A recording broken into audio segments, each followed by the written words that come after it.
Good morning, everyone. I hope you can see the screens very well.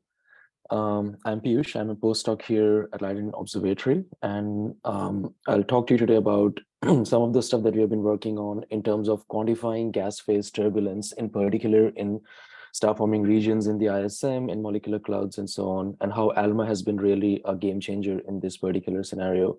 So this work has been done in collaboration with quite a few people, and I've listed some of the main collaborators here on the screen. I thought I'll just start by giving a brief, like a very, very well-known picture of how we think stars are forming and stars and planets are forming in the ISM. So we start with some very giant molecular clouds that at some point due to gravity will start collapsing. That will lead to the formation of stellar cores. And ultimately we have a nice protostar with an accretion disk around it. Over some million years, the accretion disk evaporates, and then we are left with a system of a star with some planets around it.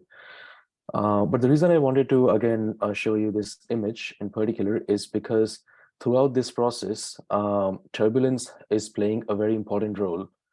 And it's because we are reaching that era where we have enough capabilities, both in terms of our theoretical and simulations expertise, as well as our observations, that we can really start to do more than just say whether a particular system that is collapsing is more or less turbulent. We can start to actually quantify it mathematically. So why is turbulence so important for star formation? And a very simple fundamental reason is because a collapsing molecular cloud is very dynamic, which means that there are a lot of gas motions around, gas is collapsing, the densities are changing, the velocities are changing, and that system inherently leads to a plasma which has turbulence in it. And this is also pointed out by all modern star formation theories. So when I say modern, I mean star formation theories that have appeared post 2000, and they all highlight the role that turbulence plays in forming stars and setting up, for example, the star formation efficiencies and the initial mass functions and feedback from star formation and stars and so on. I just thought I'll just show this movie here from Star Force simulations that shows the density rendering of when a gas cloud collapses to form stars. You can see the stars appearing here in little white dots, and they'll also accrete matter from the envelope. They'll also eject gas in terms of outflows, and all of these different processes are basically contributing to, they're injecting energy and momentum into the cloud itself. So they are causing more turbulence, or they're stirring more turbulence in the cloud. And it is clear from the velocity dispersions in the gas that we observe. So this is our prime, gas velocity dispersions are our prime tool to characterize turbulence in all sorts of systems. And the observed values of these gas velocity dispersions are quite large, in the sense they cannot, that it makes it clear that these gas velocity dispersions are not coming from random motions just because of the temperature of the molecules or the ions. So it's largely non-thermal. And we have had quite a few talks already that have touched upon star formation in different environments and how ALMA has been really, really helpful. We'll also have some more talks in the next couple of days. And this is where this talk nicely connects with all of these different research expertise that people have in this group and talk about turbulence.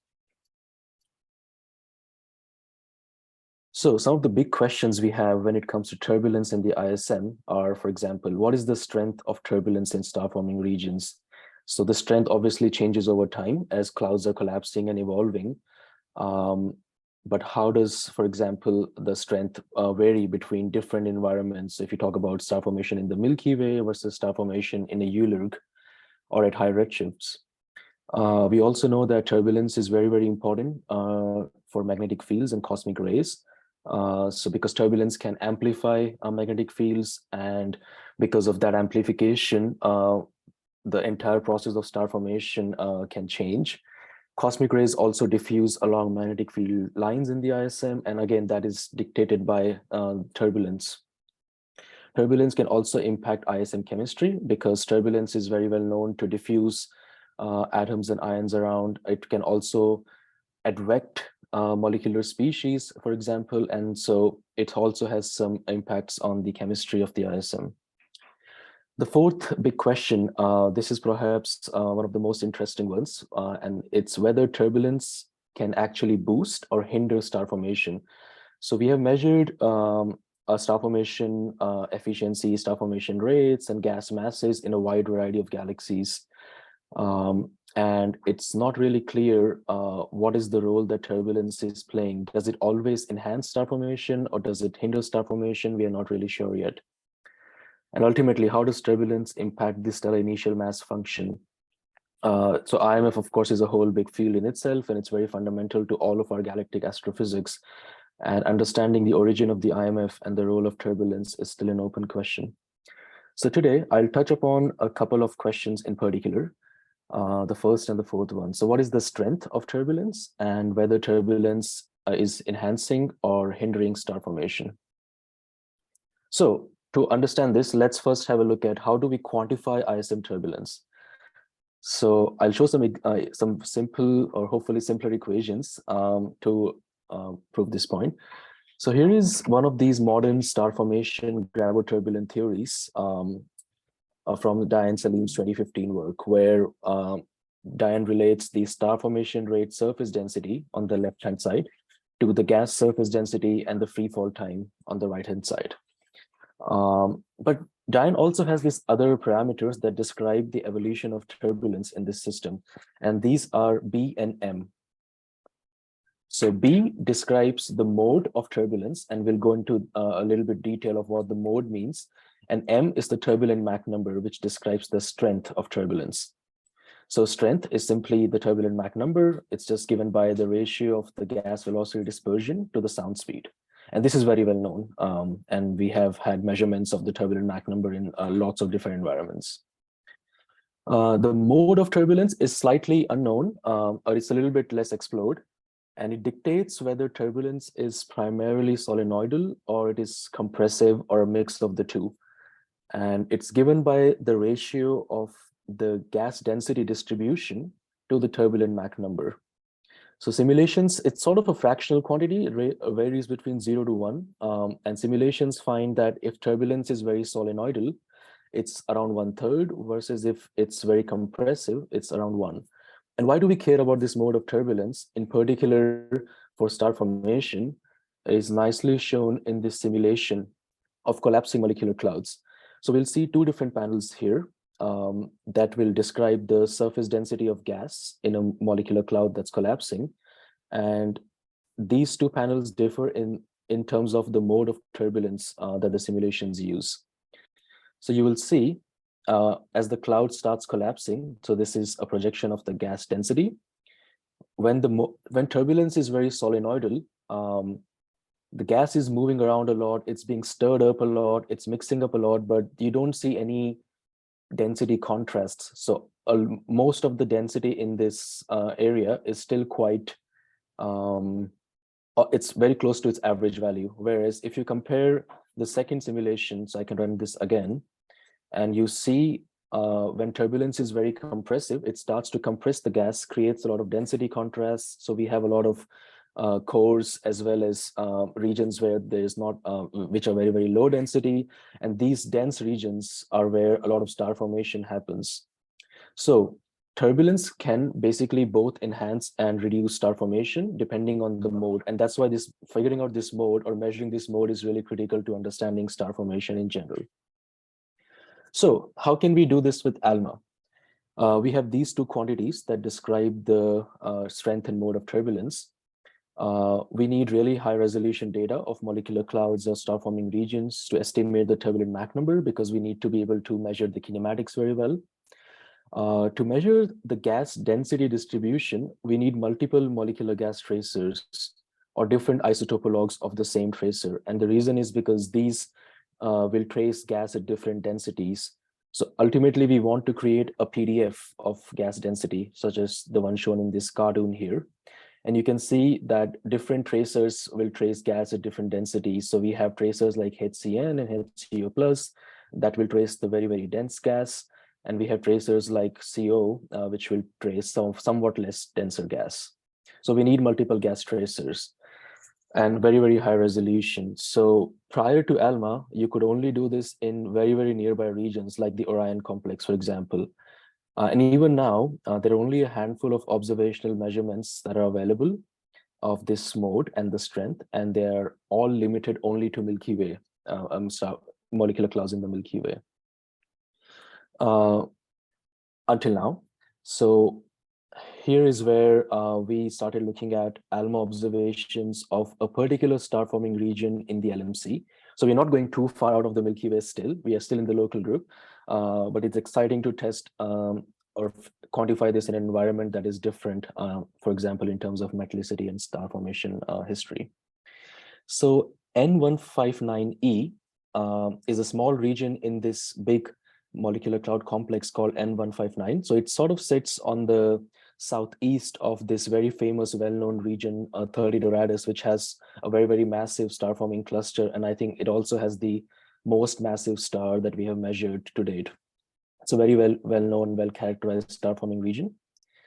And if I show you the ALMA observations of N159E, this is how they look like. So the two panels show observations from cycle 1 ALMA data on the right side, and then cycle 4 ALMA data on the left. So you can see there is a great improvement in resolution from cycle 1 to 4. The beam size is depicted by these small white dots on the lower left corner. And you can see for cycle 4 data in particular, we are very well resolving the entire structure in this region. So it has massive stars that are producing a lot of UV flux, that is photoionizing the gas. It has some pre-stellar cores, which are heavily embedded in dust. And it's a very interesting region in that regards. And trying to characterize the turbulence in this region is therefore quite interesting and also important to constrain our star formation theories. So I will use cycle 4 data for this work. 3 minutes. Thank you. This is what the data looks like in a bit detail. So these are band 6 observations, and they cover the 3 CO isotopologues 2-to-1 transition, as well as silicon oxide. The beam size is 0.3 arcseconds here, so that corresponds to a spatial resolution of 0.07 parsecs. So basically, we are resolving this region with more than 40 beams, and this is why this is a spectacular data, and this has made it possible to measure these sort of things outside the Milky Way. And the velocity resolution is also very, very good, 0.2 kilometers per second, which means we can really start to characterize chaotic motions that are of the order of kilometer per second. So how do you do this? We need to measure the gas density PDF. So we first create column density maps, trying a different variety of methods. So looking at LTE, or as well as doing some radiative transfer modeling with Despotic, which is very similar to Radix. And you can see the resulting column density maps here on the right.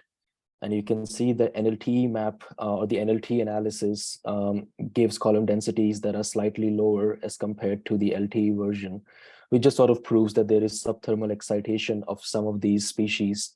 So LTE is not really accurate for this particular analysis. Once you have these column density maps, what you can do is create PDFs for these column density maps and then fit them with log normal or other sorts of PDF models that a lot of people have worked on in the literature. And this is what gives you the width of the PDF distribution. And that's what we need to measure the mode of turbulence. And we estimate errors via MCMC. To measure the kinematics, we look at moment 1 map of this particular region. We can see a very nice large scale gradient that we model and subtract.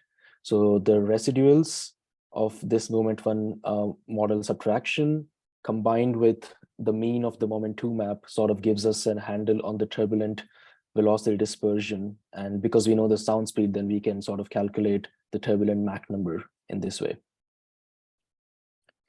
So this is how the distribution of the gas density, the width of the density PDF, which is on the left panel, as well as the Mach number, which is on the middle panel, and the ratio of the two, which is the mode of turbulence on the right panel, look like.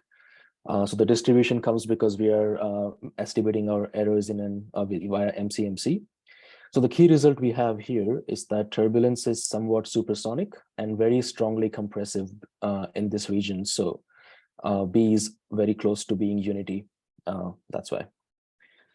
So what caused this gas compression in N159E? It's a very interesting region. And one idea is that at some point, tidal interactions with the small Magellanic Cloud could have triggered large-scale flows in the galaxy that could have then basically led to this sort of a compression. And this is what, for example, the schematic, like the picture we have in mind looks like, where the fingers that you see, the finger-like structures you see in bold are CO that we have measured with ALMA, and the finger-like structures in the background are the expected neutral gas distributions. So confirming this scenario requires further observations with ASCAP or SKA in particular. So I'll just quickly summarize. It is now possible with ALMA to actually characterize turbulence, not only look at the Mach numbers, but also go beyond that and look at the modes and structure functions and so on. We can now do this with outside the LMC. And in future, hopefully, because this analysis is very easily reproducible on similar ALMA data, it will be possible to measure turbulence in diverse environments and then relate that to star formation theories and so on. So thank you very much for your attention. And sorry, I went over time.